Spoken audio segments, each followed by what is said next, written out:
দেখতে দেখতে বাবা আমাদেরকে ছেড়ে চলে গেছে, 40 দিন হয়ে গেছে। তো সে উপলক্ষে একটু দোয়া করাবো, এতিম অসহায় বাচ্চাদেরকে খাওয়াবো। তার জন্য আমি নিজের হাতে রান্না করছিলাম এবং কিভাবে আমি রান্না করছি সবকিছুই থাকছে আজকে আমার এই ভিডিওতে। আসসালামু আলাইকুম রহমতুল্লাহ বারাকাতুহু। সবাই কেমন আছো? আলহামদুলিল্লাহ আমি ভালো আছি। দেখতে পাচ্ছ আমাদের সেকেন্ড ফ্লোরের আপু কিন্তু আমাকে চুলোটা খুব সুন্দর করে মানে যাকে বলে কেরোসিন তেল ছাড়াই কিন্তু খুব সুন্দরভাবে আমাকে চুলাটা ধরিয়ে দিল। আজ কিন্তু আমার শরীর মন দুটোই ভীষণ খারাপ, যেহেতু বারবার বাবার কথা মনে পড়ছিল। তো যাই হোক, আমি কিন্তু রান্না করতে চলে আসছি। আজকে আমি সবজি খিচুড়ি রান্না করব চিকেন দিয়ে। তো রাতে কিন্তু আমি সবজিগুলো সব কেটে কুটে সব গুছিয়ে রেখেছিলাম, এটা তোমরা আমার আগের ভিডিওতে দেখেছো। আর আমি বাসার চুলা থেকে কিন্তু চিকেনটা রান্না করে নিয়েছি। আর এখন আমি খিচুড়িটা রান্না করব। তো প্রথমে কিন্তু আমি তেল দিয়েছি, তেল দেওয়ার মধ্যে এলাচি দারচিনি দিয়ে তারপর তেজপাতা ওইটার মধ্যে দিয়ে দিব। তো এখানে আমি মশলা দিয়ে দিয়েছি আদা রসুন বাটা, হলুদ গুঁড়ো, মরিচ গুঁড়ো, ধনিয়া গুঁড়ো, এলাচি দারচিনি যা ছিল সব দিয়ে ভালো মতো মশলাটা কষিয়ে নিচ্ছিলাম। দেন আমি কিন্তু করেছিলাম, চালটার মধ্যে 3 রকমের ডাল দিয়েছি, এটা তোমরা আমার কিন্তু ভিডিওতে দেখতে পেয়েছিলে। তো চালটা আসলে দিয়ে দিলাম মশলাটা কষানোর পর। এখানে ছিল 3 কেজি পোলার চাল এবং 3 কেজি নর্মাল ভাতের চাল, এভাবে 6 কেজি দিয়েছিলাম। আর এখানে প্রতি ডাল ছিল 1 কেজি করে। তো মুসুরি ডাল দিয়েছিলাম 1 কেজি, মুগ ডাল 1 কেজি এবং খেসারি ডাল ছিল 1 কেজি। তো এগুলো দিয়ে আসলে আমি খিচুড়িটা রান্না করছি। আর দেখতে পাচ্ছেন আমার বাসার সবাই কিন্তু আমরা বাহিরে দাঁড়িয়ে, আমরা মহিলারা যারা ছিলাম, ভাবিরা যারা ছিলাম বাহিরে, আমরা সবাই কিন্তু এখানে রান্না বান্নার কাজে ব্যস্ত ছিলাম। আর ওখানে দেখা যাচ্ছে তালহা, আমাদের দ্বিতীয় তাল্লার দুষ্ট একটা বাবু। তো যাই হোক, আমি কিন্তু সবজিটা পানিতে ভিজিয়ে রেখেছি, কারণ যদি ময়লা টলা থাকেও সুন্দরভাবে নিচে চলে যাবে পানির নিচে। তো আমি সবসময় এটাই করি, কেটে সবসময় সবজিটা ভিজিয়ে রাখি। আর এখন কিন্তু চালটা ভালো মতো একটু কষিয়ে নিচ্ছিলাম। আজকে কিন্তু আমার শরীরটা ভীষণ পরিমাণে খারাপ লাগছে, কারণ রাতও আমি ঘুমাতে পারি নাই, আমার ভালো লাগে নাই শরীরটা। আর এখন তো রান্না করছি, আর শীতের মধ্যে কিন্তু হয়তো বা আমার আমার বাবার জন্য আমি দোয়া করাবো, বাচ্চাদেরকে এতিম মহাশয়দেরকে খাওয়াবো।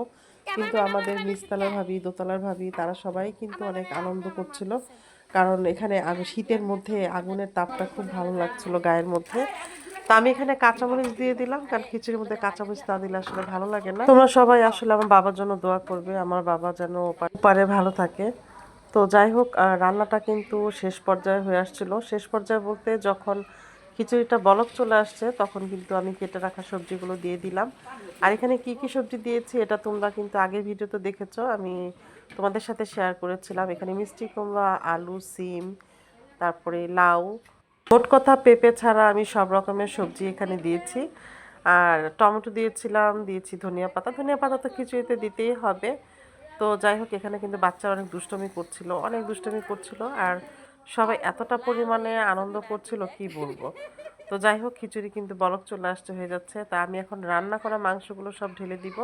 পাশ থেকে ভাবিরা বারবার বলছিল যে ভাবি খুব সাবধান।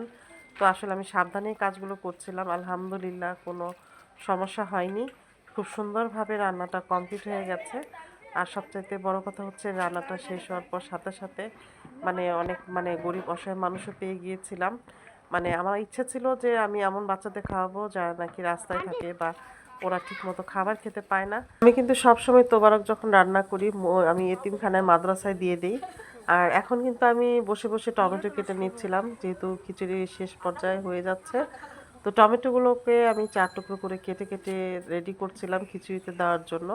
আর এদিকে কিন্তু আমার শাশুড়ি মা দুষ্টামি করছিল তালহার সাথে। আর আমরা সবাই আর কি খুব হাসছিলাম আর কি কথাগুলো শুনে। তো যাই হোক, টমেটোগুলো আমি কিন্তু কাঁচা বাজারগুলো করেছিলাম, কালকে নিজের হাতে করেছিলাম।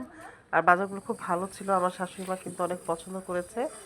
আমার কথা হচ্ছে, দাম যদি একটু বেশিও যায় তবে ভালো জিনিস কিনবো, অল্প কিনবো কিন্তু ভালো জিনিস কিনবো, এটা হচ্ছে আমার চিন্তা ভাবনা। তো যাই হোক, টমেটোগুলো কিন্তু সব কেটে নিচ্ছিলাম। আর নেওয়ার পরে আমি কিন্তু খিচুড়ির মধ্যে সব টমেটোগুলো ঢেলে দিলাম। এভাবে লাকড়ির চুলায় রান্না করলে কিন্তু খুব তাড়াতাড়ি রান্না হয়ে যায়। আর এখন কিন্তু ধনিয়া পাতাটা আমি কিন্তু পানিতে দিয়ে রেখেছিলাম, যাতে ময়লাগুলো ভালো মতো পরিষ্কার হয়ে যায়। তো এখন আমি ধনিয়া পাতাগুলো সব কেটে নিব। আর ধনিয়া পাতা আমার মনে হয় খিচুড়ির মধ্যে যতই বেশি দিই না কেন, ফ্লেভারটা খুব ভালো লাগে, খেতে খারাপ লাগে না। তো আমি সবগুলো আসলে কেটে কুটে একটু তাদেরকে একটু ছোট করে নিচ্ছিলাম, কারণ এত এইভাবে আস্ত তো আর দেওয়া যাবে না। তো যাই হোক ধনিয়া পাতাগুলো কেটে তারপর সুন্দর করে আমি যখন ধনিয়া পাতাগুলো কাটছিলাম তখন কিন্তু তালহা আমাকে অনেক হাসানোর চেষ্টা করছিল, কিন্তু কেন যেন বারবার শুধু আমি অন্যমনস্ক হয়েছিলাম, কথা ভালোভাবে খেয়াল করছিলাম না। আমার মনে হয় মন খারাপ একটা জিনিস আর মুড অফ হয়ে থাকা আরেকটা জিনিস, আমার মনে হয় দুটোই ছিল আজকে। তো যাই হোক আমার বাবার জন্য আপনারা সবাই দোয়া করবেন, আমার বাবা যাতে ভালো থাকে, আমি আবারও বলছি। আর সবাই আসলে আমার বাবার জন্য না, আমরা যারা নাকি আমাদের বাবা মা যারা এই পৃথিবীতে নাই তাদের প্রত্যেকের জন্য দোয়া করবেন যাতে ভালো থাকে। তো আর এখানে কিন্তু আমি সবগুলো ধনিয়া পাতা দিয়ে দিলাম, সবগুলো ধনিয়া পাতা আমার মনে হচ্ছিল আরো বেশি হলে আরো ভালো হতো, কিন্তু পাশ থেকে ভাবি বলছিল যে না এটাই এখানেই বেশি দেওয়া হয়েছে, এর চেয়ে বেশি আসলে না দিলেও চলবে যেহেতু হয়ে যাবে। তো যাই হোক আলহামদুলিল্লাহ রান্নাটা সুন্দরভাবে কমপ্লিট করেছি। আমার সাথে যে ভাবিরা ছিলেন আপুরা ছিলেন তাদেরকে অনেক অনেক ধন্যবাদ স্পেশালি, কারণ তারা আমার সাথে ছিল এবং খুব সুন্দরভাবে আমরা খুব মজা করতে করতে আনন্দ করতে করতে আসলে রান্নাটা কমপ্লিট করেছি। আর রান্নাটা শেষ হওয়ার পর কিন্তু বেশি সময় লাগেনি, কারণ খাবার আমরা এতিমখানায় মাদ্রাসা এগুলোর মধ্যে পাঠিয়ে দিব।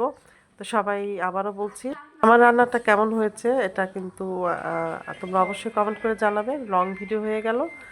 আর এই তো তোমারও বাড়া হচ্ছে আলহামদুলিল্লাহ মাশাল্লাহ, সবাই দোয়া করবেন। আর এর মধ্যে দেখলাম একটা রিশকাওয়ালা চাচা, মানে সে আসছে, তাকে ডেকে এনে আমি খাইয়ে দিলাম যে চাচা খেয়ে যান। তো চাচা খেয়ে বললো আলহামদুলিল্লাহ মাশাল্লাহ খুব স্বাদ হয়েছে। তো এই হচ্ছে আমার আজকের ভিডিও, থাকবে সবাই, আল্লাহ হাফেজ।